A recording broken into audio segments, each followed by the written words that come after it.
And what we're going to try to do in the next 22 minutes is get our panelists here, who I'll introduce in a minute, to share their perspectives on what they're seeing today, but more importantly, what's going to happen over the next 5, 10, 15 years. Kunal, we're going to start with you. Kunal is, as all of you know, the founder and CEO of Cred. Kunal, you sold your last company, FreeCharge, 2017. It's been, what, 3 + 4, 7 years. What's changed in the last 7 years? I gave some sense of what's changed in the last 20 years, but what's changed in the last 7 years? And also maybe in the course of that, just talk a little bit about what exactly is Cred? What do you guys do? Actually, I'm curious, how many of you use Cred over here? Okay, not so bad. Decent market share. First of all, Rajan, I've been a veteran. I realized that some of the youngest founders who are in the ecosystem, I'm reaching their parents' age now. So it's quite scary like how the ecosystem is evolving.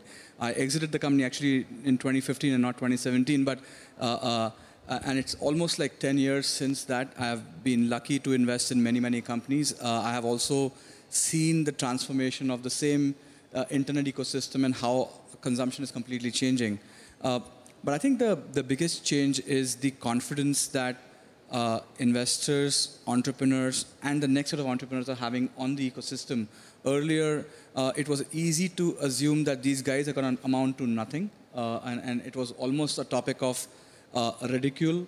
It's still being ridiculed, as you notice. But the point is that these things are just changing so quickly.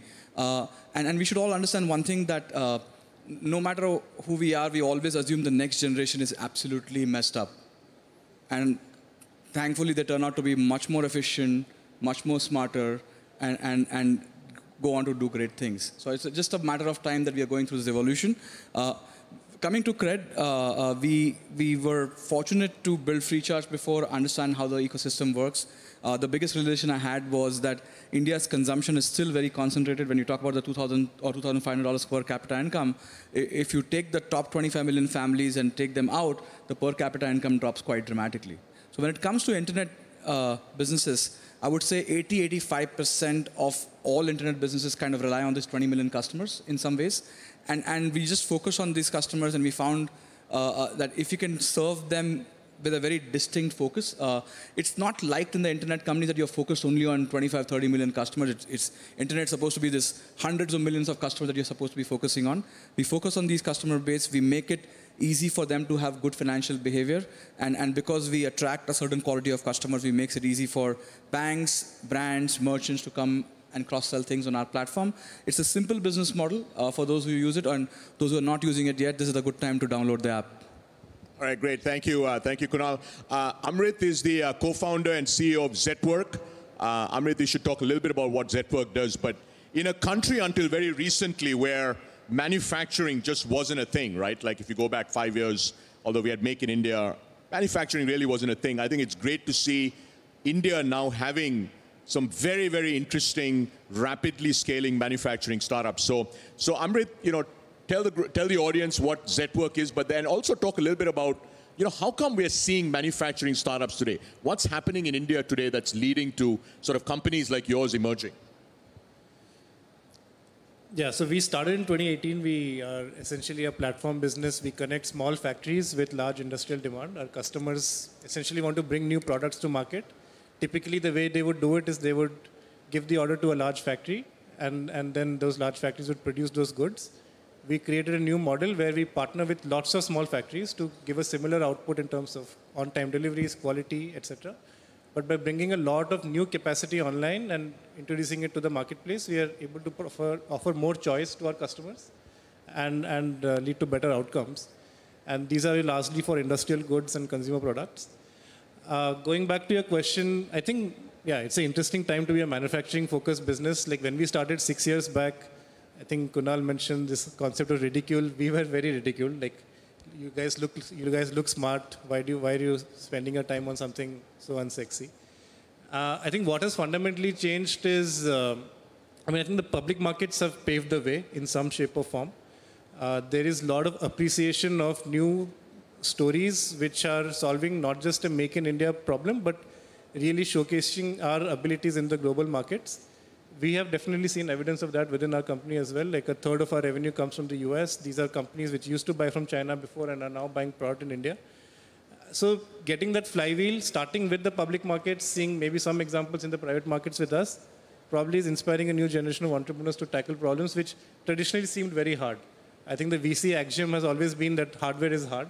Maybe you have more to say about that. But I think there's more examples today that yes, it is hard, but solvable. Great. Thank you, Amrit.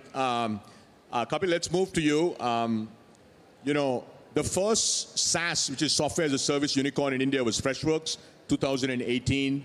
Today, we have close to 30 unicorns that are SaaS unicorns, right, building software from India for the world. But until Unicommerce went public, I think this idea that you can build software products, sell it to Indian customers, and build a large company was not a thing. It's sort of like manufacturing wasn't a thing. It wasn't a thing. So Kapil, I think you and your team, huge kudos to you guys. You built Unicommerce, you took it public. So maybe for the group, just tell them a little bit about what does Unicommerce do, but then more importantly, what's happening with Indian enterprises? In fact, last night, I was with an e-commerce company that I told them that I'm on this panel. I'm going to have you on it. They were quite excited. We were like, hey, we use Unicommerce. So talk a little bit about that. Sure. Thanks, Rajan. It's a pleasure to be here. And I think, I hope each one of you here shops online, and when you're shopping online, the backend of that is powered by Unicommerce. So Unicommerce is India's largest e-commerce post-purchase enablement SaaS platform. We are processing nearly 25% of India's e-commerce volumes. So nearly 1 billion transactions get processed annually through our platform.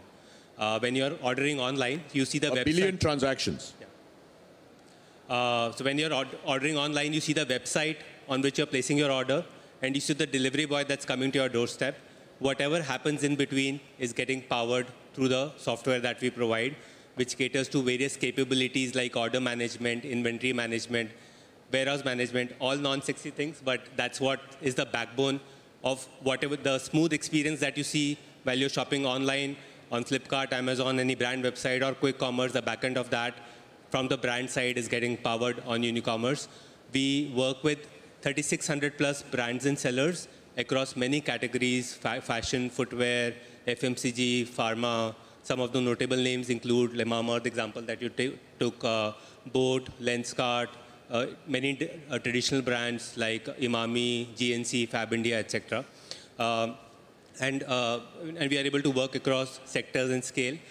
We took the company public, as Rajan mentioned, early this year, and we were the second most subscribed IPOs of 2024.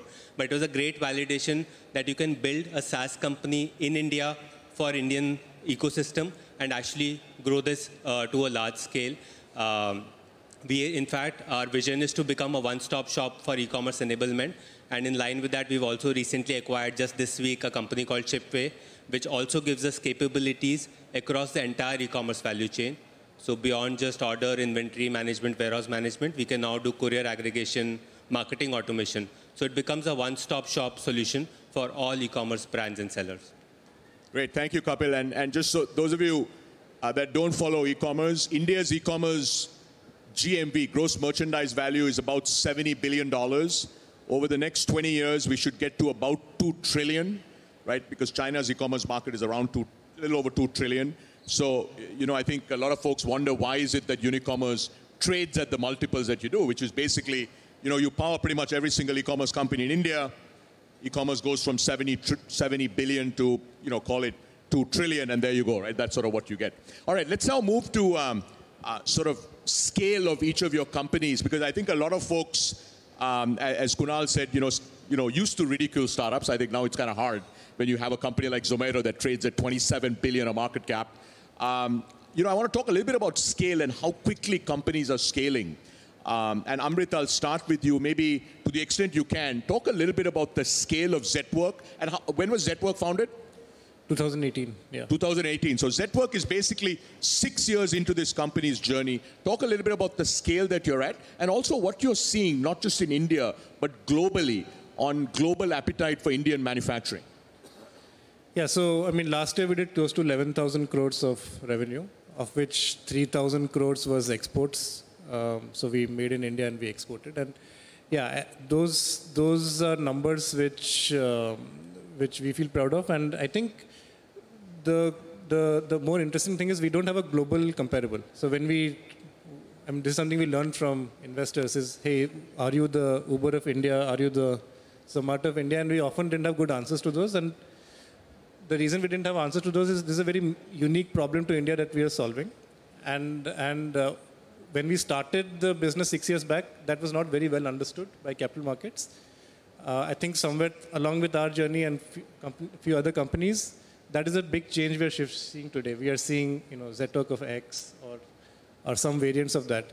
And the key message here is, I think, solving a unique problem which is unique to you is more important than solving, a similar problem which has been done in a different market. And that is where true value can sometimes come in a short span of time. Got it. And thank you, Amrit. So I want all of you to notice this, right? Like, company was launched 6 years ago. It's got 11,000 crores of revenue, 3,000 crores of exports. And it's an N01 company. What we mean by that is it's unique when it started, right? Now there are other companies that are trying to replicate it. In fact, I was at Google for 8 years, and every single day somebody would ask me, what's the Google of India? Well, the Google of India is Google, but the cred of India is cred, and the cred of the world is cred. And so is Zetwork. And I think that's what you're seeing in the Indian ecosystem.